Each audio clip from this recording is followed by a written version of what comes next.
ఒక గుడిలో అర్ధరాత్రి 12 గంటలకు కట్టేసాక ప్రశాంతంగా ఉంది, కానీ అక్కడ కొబ్బరికాయలు కొట్టిన రాళ్ళకి ప్రశాంతంగా లేదు. వాళ్ళన్నీ మాట్లాడుకున్నాయి. ఈ యొక్క మనందరం ఈ యొక్క దేవతను చూసి జలసీ ఫీల్ అయింది. మనందరం ఒకే ఏరియాలో ఉండేవాళ్ళం. ఆ దేవతతోటి ఒక మెమొరాండం ఇచ్చినాయి అనమాట.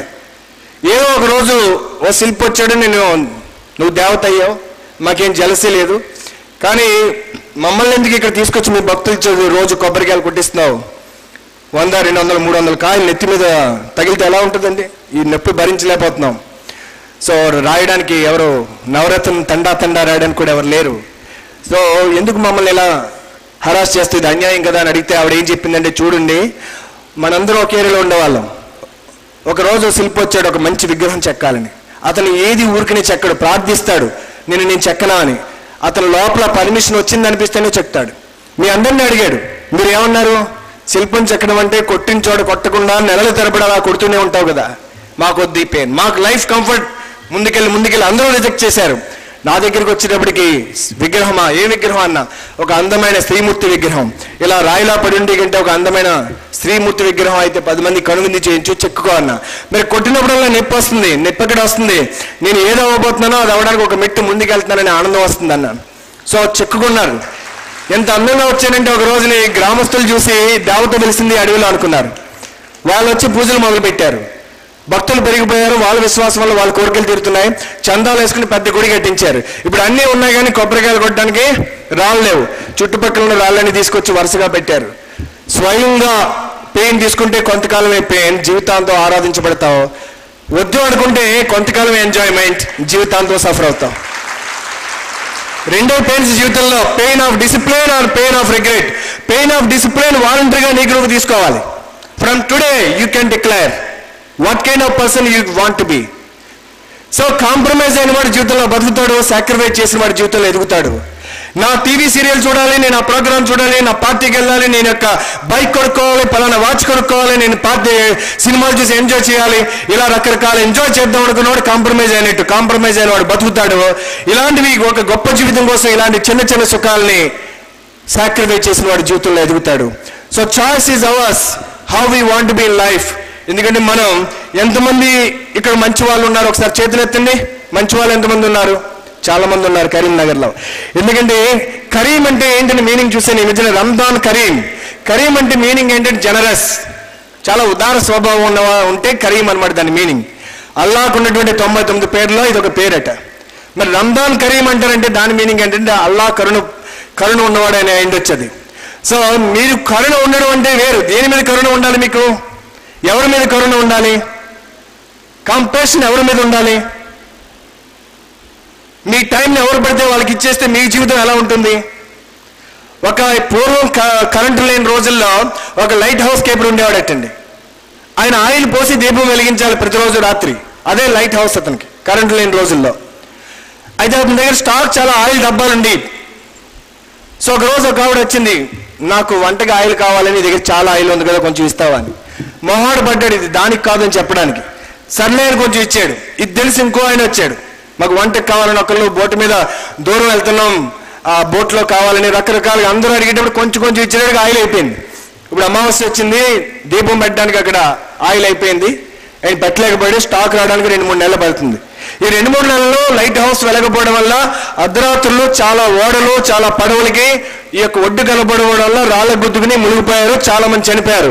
దానికి ఎవరు బాధ్యులు? ఈ లైట్ హౌస్ కీపర్ యొక్క ప్రధాన కర్తవ్యం ఏంటి? విమానంలో వెళ్ళేటప్పుడు ఏం చెప్తారంటే, ఆక్సిజన్ ఎలా పెట్టుకోవాలో ట్రైనింగ్ ఇచ్చేటప్పుడు వేరే వాళ్ళకి ఆక్సిజన్ మాస్క్ పెట్టే ముందు నీకు నువ్వు పెట్టుకో. ఓన్లీ వెలిగే దీపం మాత్రమే మరో దీపం వెలిగిస్తుంది.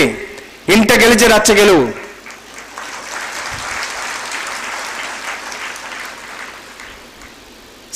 అతని ప్రధాన కర్తవ్యం లైట్ హౌస్ కీపర్.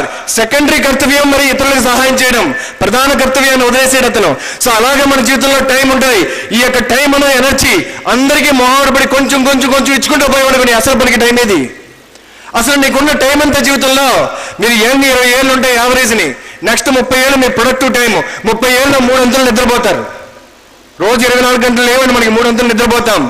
కనీసం రోజుకి 2 గంటలు టాయిలెట్లో, అంటే కనీసం 3-4 ఏళ్ళు టాయిలెట్లు అయిపోతాయి. ట్రాఫిక్లో 3-4 ఏళ్ళు అయిపోతుంది. సెల్ ఫోన్ మాట్లాడడంలో 1-2 సంవత్సరాలు అయిపోతాయి. న్యూస్ పేపర్, టీవీ చూడడం, సినిమాలు చూడడం, ఇంటర్నెట్, సోషల్ మీడియా, భోజనం చేయడం, lunch, dinner, breakfast, coffee, tea, ఇవన్నీ తీసేస్తే మీకు మిగిలింది నెక్స్ట్ 30 సంవత్సరాల్లో హార్డ్లీ 1/3, మేబీ 10 సంవత్సరాలు. అందులో మెజారిటీ మీ సమయం ఎక్కడ గడుపుతారో తెలుసా? ఎంచుకున్న వృత్తిలో. ఒకవేళ ఆ వృత్తే మీకు నచ్చలేదైతే అసలు మీరు జీవిస్తున్నట్లా? ఇజండి.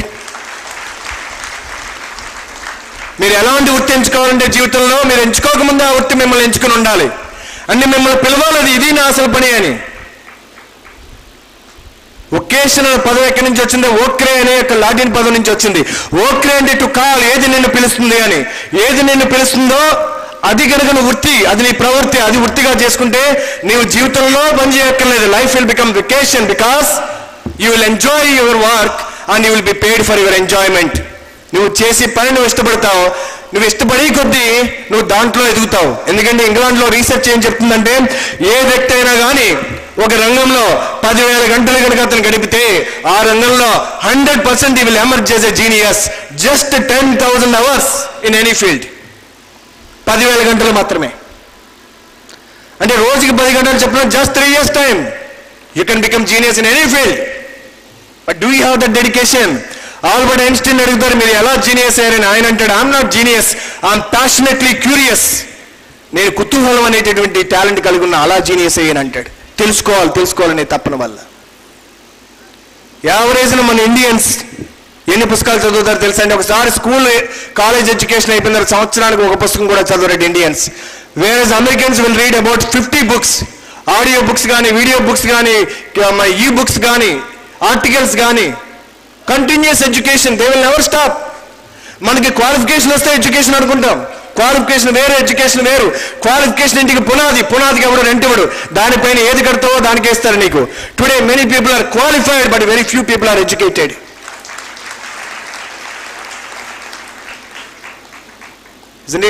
సో ఒక 50 పుస్తకాలు తన రంగంలో చదివిన వాడికి, 1-2 పుస్తకాలు చదివిన వాడికి ఆలోచనలో వ్యత్యాసం ఉంటుందా ఉండదా?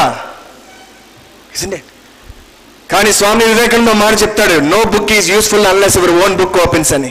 నీ అసలు పుస్తకం తెరవబడే వరకు ఇతర పుస్తకాలు నిరుపయోగం. First you need to understand, otherwise encyclopedia అన్ని తెలుసుకుంటావు. జనరల్ ఈనాడు పేపర్ పైనుంచి చివరికి సంపాదకీయం వరకు చదువుతావు. ఏది అడిగినా చెప్తావు. ఐశ్వర్య ఎవరు పెళ్లి చేసుకుంది, ఆ అమ్మాయికి పిల్ల పుట్టిందా, పిల్లడు, ఆ పిల్ల పేరెంట్ అని చెప్తావు. ఇదంతా పనికి మాలిన నాలెడ్జ్. ఎవరికి కావాలి ఇది?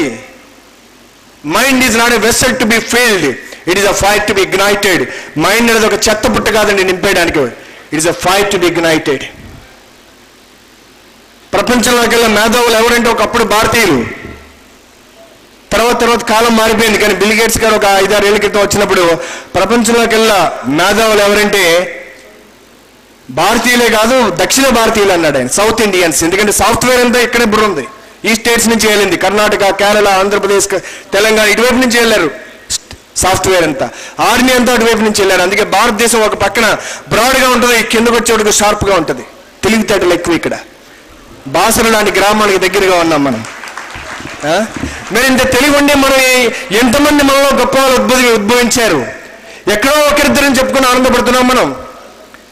ఆ పుస్తకంలో ఒక కవిత రాశాను, మన ఇక్కడి నుంచి వెళ్ళేటటువంటి గడ్డ మీద పుట్టిన సి నారాయణ రెడ్డి గారు రాసింది.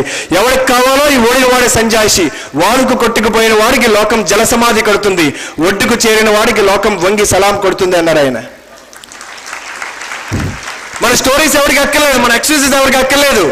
ఛాంపియన్ అంటే అన్ని బాగున్నప్పుడు పెర్ఫామ్ చేసేది కాదు, అన్ని ఎగెనిస్ట్ గా ఉన్నప్పుడు పెర్ఫామ్ చేసేది. చచ్చిన చేప మాత్రమే వాళ్ళకి వెళ్ళిపోతుంది, బతుకున్న చేప వాళ్ళకి ఎగెనిస్ట్ వెళ్తుంది. అది